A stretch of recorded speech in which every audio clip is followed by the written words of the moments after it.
Well, no matter where you live and what time you got out of bed this morning, there's something that I can almost guess is true about you. You have a front door on your home. I think that's probably universally true, not necessarily everywhere, but I would imagine for our audience today, most of us have a front door on our home, and it's incredibly important that we do. In fact, none of us would rent a home without a front door. We wouldn't buy a home without a front door. If you're doing the renovation, you're going to put a front door on your home. If you're building a home, you're not going to let your builder just leave this big vacant open hole on the front of your house. We have a front door on our home. And we do that because it would leave our home so incredibly vulnerable to the weather, to people who might break in and steal. Our family would be vulnerable. There would be so much risk to not having a front door on our home. And most of us were okay there. But we might be missing something else that is equally important. In fact, you may be more vulnerable than you think you are. You may be more vulnerable than you think. We're going to talk about that this morning. Because in the 10th century, King Solomon, who you may know as the son of King David, if that name is familiar to you, he described this risk. And this risk is true whether you're a Jesus follower, a regular churchgoer, whether you've been a Christian for a long, long time, or maybe you're just even now considering what Jesus is all about. This is true, and King Solomon, he described it this way. He says, like a city whose walls are broken through. Now, let me pause for just a second, because for a lot of us, that's not a common way that we understand life. There's not a wall that's around Georgia's lake country. That isn't a thing. And in fact, most cities that we know of don't have a wall around them, not in today's time. But in ancient cities, walls were absolutely essential because they served, on the one hand, as a physical barrier. They were a defense against the invading armies that might come in, the people that would want to loot the city. So they were a physical barrier, but they were also symbolic because they exuded strength and control, even identity for the people that lived in that city. That's my city. Those are our walls. And there was a sense of pride about their city. This was super obvious throughout the ancient world, but even into the 1400s, this was very, very prominent because at that time, Constantinople was the capital of the Byzantine Empire. And they were renowned for the walls that were in place around Constantinople. These walls had been well known for centuries. But as things do over time, the walls had begun to deteriorate. And the Byzantine Empire had entered a stage of a little bit of decline. And these walls, they were still functional, they were still substantial, but they were undergoing some neglect. And it was in 1453 that the Ottoman Sultan Mehmed II chose to lay siege to Constantinople. And though the walls held up for a while, ultimately, they were able to breach the walls. And though the Ottoman Empire provided, or the Byzantine Empire provided a whole lot of resistance, ultimately, the Ottomans prevailed. They breached the wall, they destroyed the Byzantines, and they sacked the city. And that was the end of the Byzantine Empire. and the launch of what would be the Ottoman Empire that would persist for a few more centuries. Which is why Solomon, in all of his wisdom, can say, like a city whose walls have been breached, have been broken through, is a person who lacks self-control. What Solomon is saying is that a lack of self-control leaves you susceptible. A lack of self-control, it puts all of us at risk, and you may be more vulnerable than you think you are. Think about it. Without self-control, in finances, that can lead to debt, financial instability, even bankruptcy. In our diet, without self-control, without those kinds of routines, that can leave us at a place where we're dealing with health situations and risks that we weren't expecting. A lack of self-control in the substances that we choose to use. A lack of self-control there can lead to significant legal issues, personal consequences. A lack of self-control of our emotions, well, that can result in arguments, even violence, damaging our personal relationships, our professional relationships. If we're missing self-control over our words, that kind of self-control can lead to damaged trust and broken friendships and gossip that we can never, ever repair. A lack of self-control in managing our time and staying focused on the tasks in front of us, that can create setbacks, certainly in our careers. We can end up with poor performance reviews, missed advancement opportunities.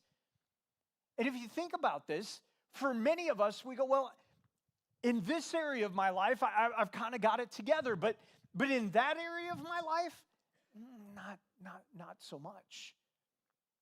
And as we look to our news stories, whether we're scrolling our news feed or watching news on TV, this news is full of examples of people who pursued wealth without any ethical restraint, people who pursued winning without any integrity, people who pursued pleasure and sex without any consideration for the well-being of others, leveraging their own power in order to pursue pleasure. And the consequences are significant. There's humiliation, there's accusation, there's devastation, and so many other consequences that well up in the absence of self-control. And a lack of self-control leaves us all susceptible.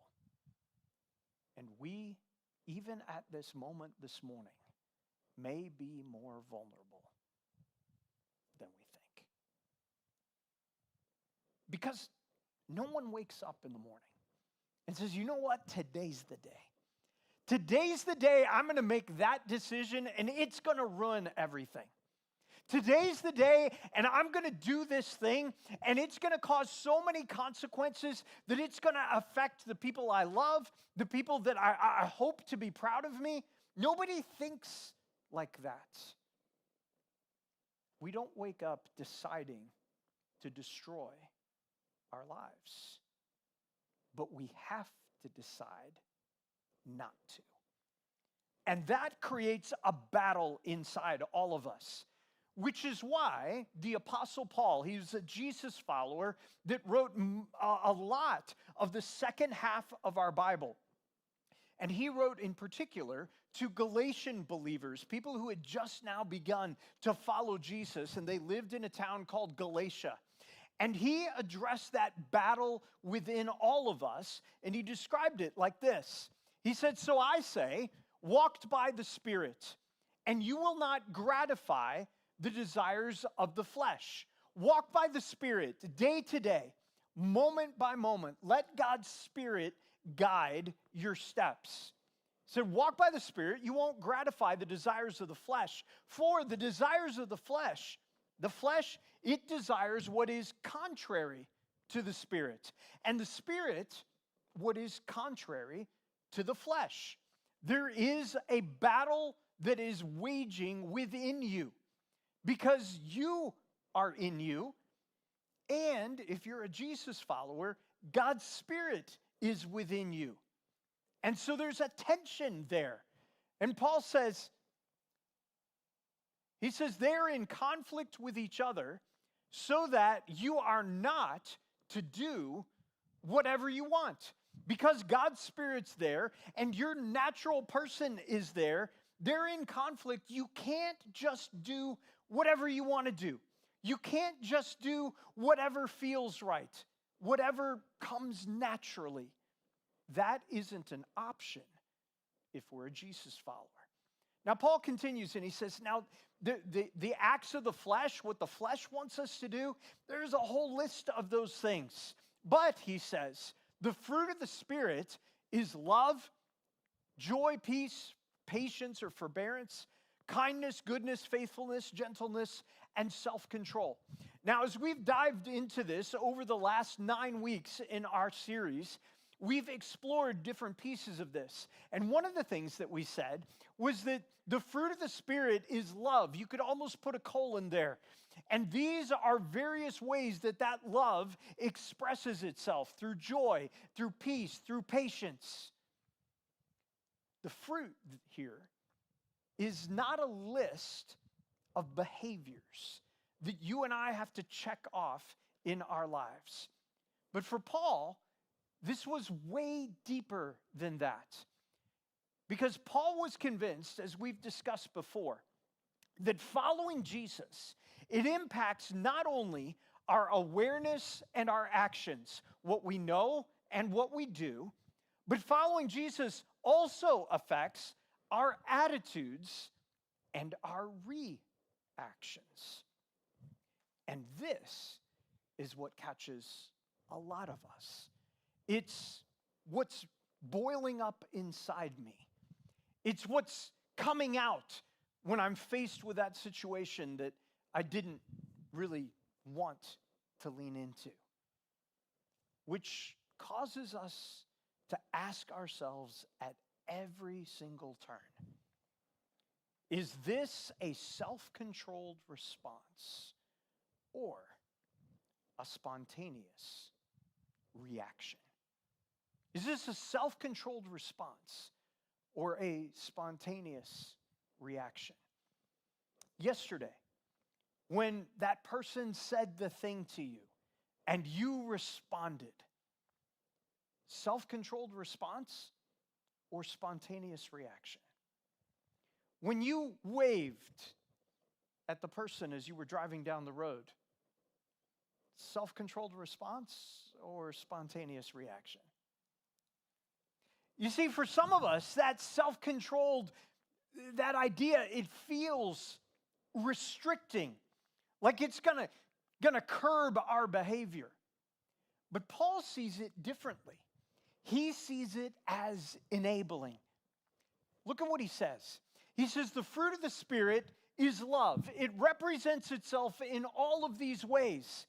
But that fruit of the Spirit that is demonstrated in these ways is supercharged by our self-control. So to help make that seem more tangible, I'm going to bring a tool out here on the stage. Now, some of you will recognize this. This is a pressure washer. So maybe you've used one of these, maybe you haven't. If you haven't, let me give you just a quick explanation of how this works. You attach a hose to the backside of the pressure washer. The hose brings the water into the pressure washer. And then right here on top, there's a gas lid, and you add gasoline to the pressure washer. That brings the power to the engine that's running. And then when you pull the trigger on this pressure washer, it brings a forceful feed of water, intensified water that allows you to clean your driveway, wash the mold off your house, and the pressure washer then is doing its job. But Paul is describing self-control like it's the pressure washer. Because he says the fruit of love, that's flowing in to the machine. It's coming in through the hose. But you can't evidence that fruit on your own. You need the power of God's Spirit, because none of this is natural. That's the gasoline that powers this machine. But as a result of God's power and the fruit of love flowing through it, self-control intensifies every single one of these things, makes it more consistent, more obvious, more prominent as it comes through each of our lives. It's a turbo boost on all of the fruit of God's Spirit in our lives. It's empowering, it's enabling, not curtailing. But for some of us, we say, well, it's just not a part of my character. It's just not a part of who I am. Self-control seems to be missing from my life. It's just not natural. I look at my friend, and my friend's got this exercise program and they're super consistent at it, and I'm not like that. And then I look at somebody in my home, and this person, they're so guarded in what they say. They never say anything they're not supposed to, and it's just, I don't have that. Now, the reality is that for many of us, we may not have all of the self-control, but there are areas in our lives that we've developed routines, that we've developed patterns, that we do have some self-discipline in. But for Paul didn't see this as an innate talent. He didn't look at it as a natural ability that you either have or you don't have. But instead, Paul addresses it not to the Galatian Jesus followers, but to the Corinthian Jesus followers. And he begins to talk about this even more. And he says, do you not know that in a race, all the runners run, but only one gets the prize? Now, as Paul's talking, he's not talking about any random race. Hey, after the service, we're all going to go outside, race to the church sign at the end of the road, and race back. That's not what Paul's talking about. Instead, what Paul's talking about is a specific kind of race. Because right there in Corinth, everybody knew about the Isthmian Games. They were part of a triad of games that included one you might recognize, the Olympic Games. But the Isthmian Games were held right there in Corinth on the isthmus, and they included a variety of activities that were held every 2 years. There were foot races, there were chariot races, there was boxing, there was wrestling, and there was a pentathlon. So all of this happened every 2 years, and everybody in Corinth, they knew about this. This was super familiar to them. So as Paul's talking and he says, don't you know?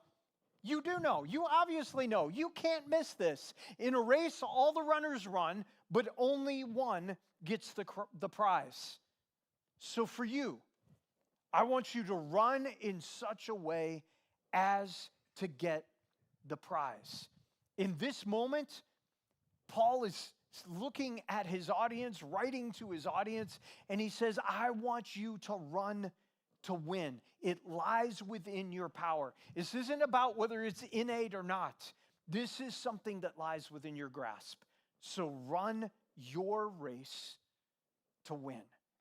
He continues, everyone who competes in these games, they go into strict training. And again, everyone in his audience is nodding, because in order to even compete, to enter the games, you had to prove that you had been practicing, going through this rigid exercise program for 10 months in preparation for this game. So everybody knew, yeah, they go into really strict training. He says, okay then, they do it to gain a crown that will not last.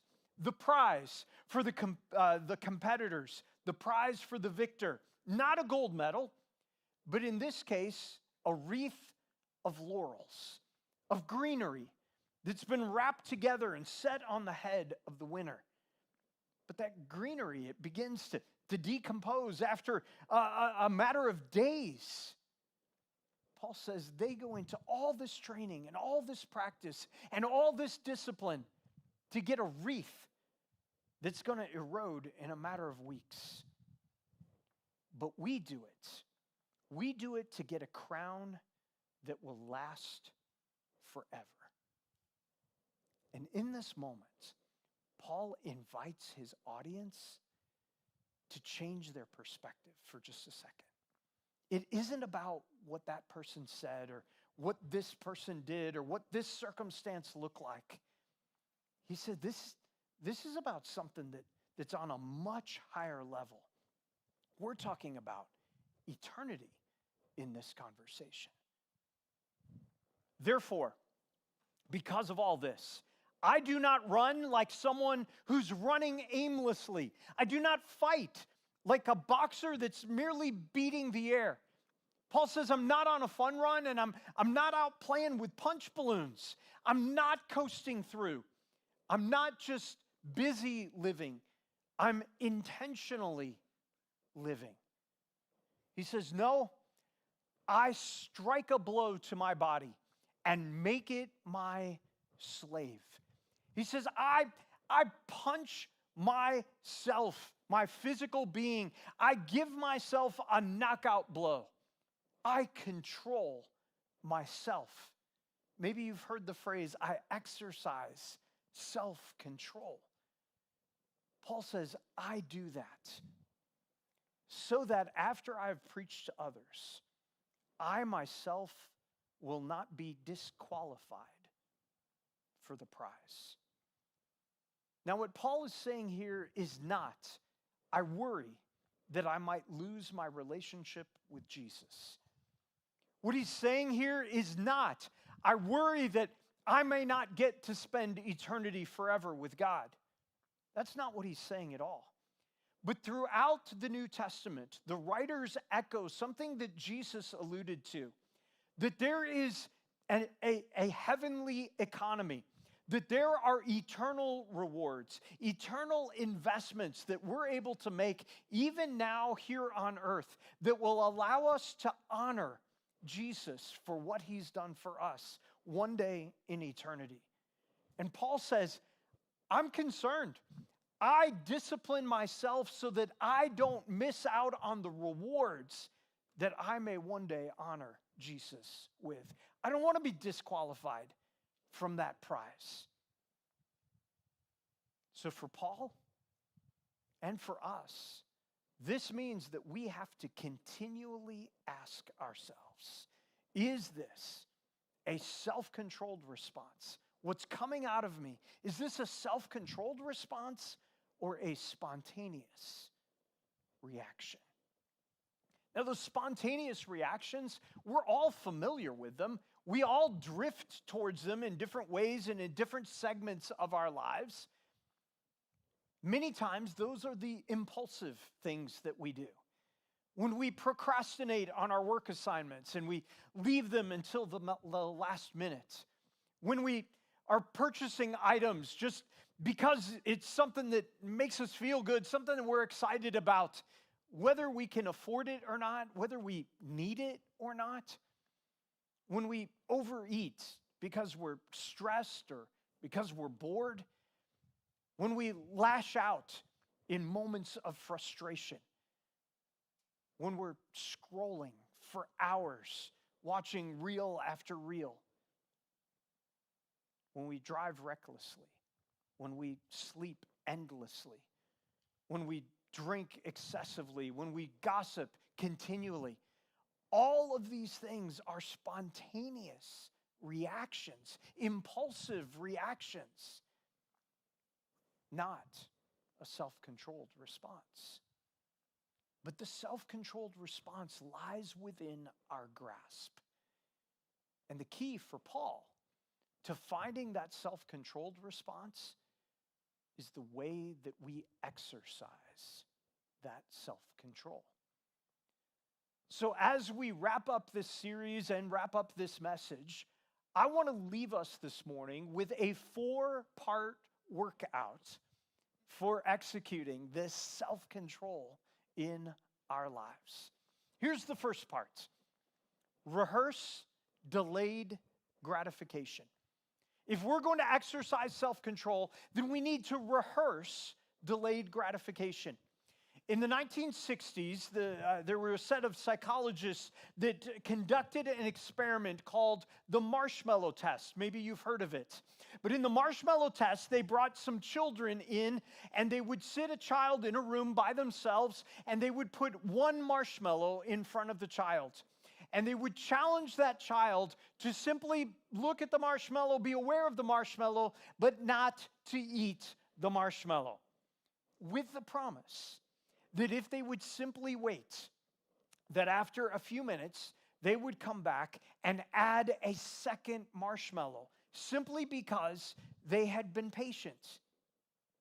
Now, as you can imagine, for a dear child sitting there with a marshmallow right in front of them, there was a number of those children who reached out and snagged that marshmallow before long, because it just felt like eternity to them to sit there for a few minutes with that marshmallow right there in front of them.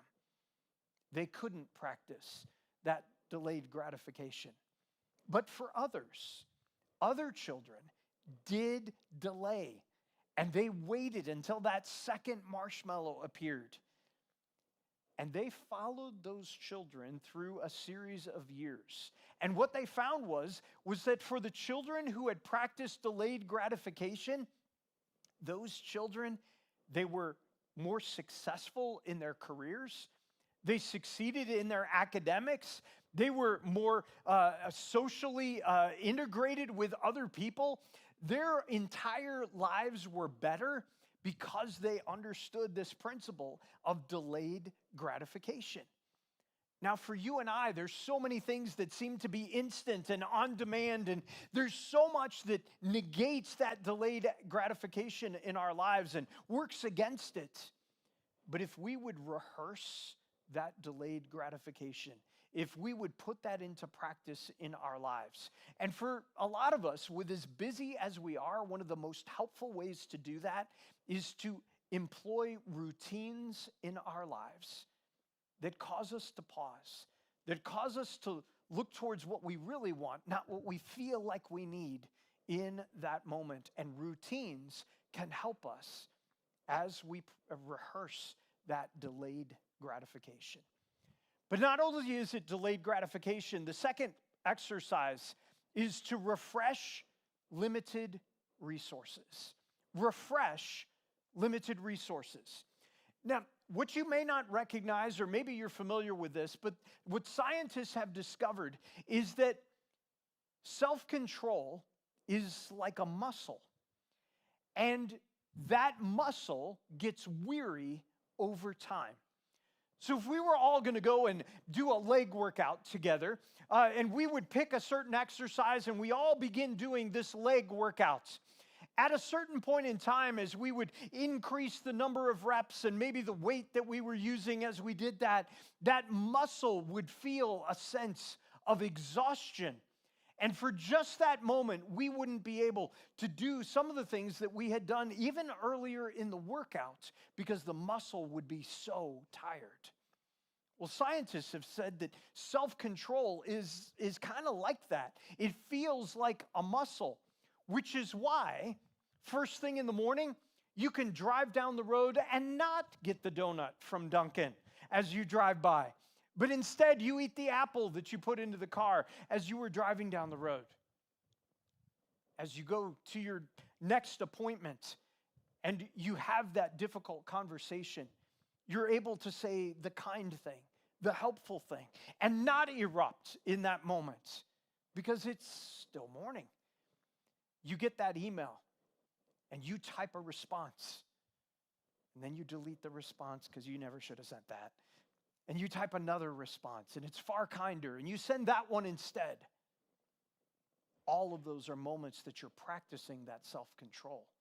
So is it no wonder then that it's 7 o'clock at night as the kids are bouncing off the walls and your spouse is home and that thing happens and suddenly you lose your cool? Why did that happen? Because you've been practicing and exercising that self-control muscle all day long, and now that muscle is fatigued. If we're wise, we'll refresh the limited resources that we have as human beings. And what scientists have found is that if we will rest, if we will relax, if we will even replenish, stop and eat so we're not hangry, like all of those things work together as we practice self-control. Rehearsing delayed gratification, refreshing limited resources, and thirdly, remembering our why. Why should I wait? Why should I not engage? Why should I not respond in this way? What are your goals, really? Not for this moment, but for long term. What are those long-term plans? What are those eternal rewards that you're thinking of? As we begin to remind ourselves of those things and remember our why, it begins to inform and aid as we practice self-control. Rehearse delayed gratification, refresh limited resources, remember our why, and lastly, recruit support. Sometimes we talk about peer pressure as being a negative thing, and it certainly can be. But when we have people in our lives that know what we value, know where we struggle, and they're willing to lean in and say, hey, I see this in you, and I see you acting on this, and I want to celebrate that. I want to support that. I want to encourage that in you. That peer pressure, that encouragement from equals can be so incredibly helpful as we are exercising that self-control in us. Rehearsing delayed gratification, refreshing limited resources, remembering your why, and recruiting supports. All of those things play a part as we make self-control a routine, a habit, a reaction that's natural in our lives. The fruit of the Spirit is love. It manifests itself in all these different ways, and it is accelerated, intensified by our self-control because it shows up in every conversation, not just 1 out of 10. That's what we need. That's what we desire. And you and I, we will never be more joyous, more patient, more kind, more gentle than when we exercise a self-controlled response rather than a spontaneous reaction. Imagine with me if love would motivate these fruits to be obvious in our lives. If God's Spirit would empower that fruit to be evident and growing. And if we would discipline ourselves to see all of that fruit elevated, intensified, as we are joyful and kind and patient and gentle. Think of how people would treat one another in your home. Think of how people would treat one another in our church even. And think about how our world around us, how would they experience Jesus followers if that was how we lived? Because that truly is what our world needs now. Dear Heavenly Father, thank you for this reminder from Paul, because without it, we could be so focused on what we know and what we don't do that we could truly miss our attitudes and our reactions. But God, it's those things that tell people so much about us, and sometimes, unfortunately, they perceive that to be true about you if we're unguarded. God, thank you for your Spirit, because we can't manufacture this inside us. But God, I pray for all of us that as we cooperate with your spirits, that we would live a life of love that would be intensified by the self-control that you encourage us to develop. God, I pray that because of that, people might be drawn to you, that they may see you through us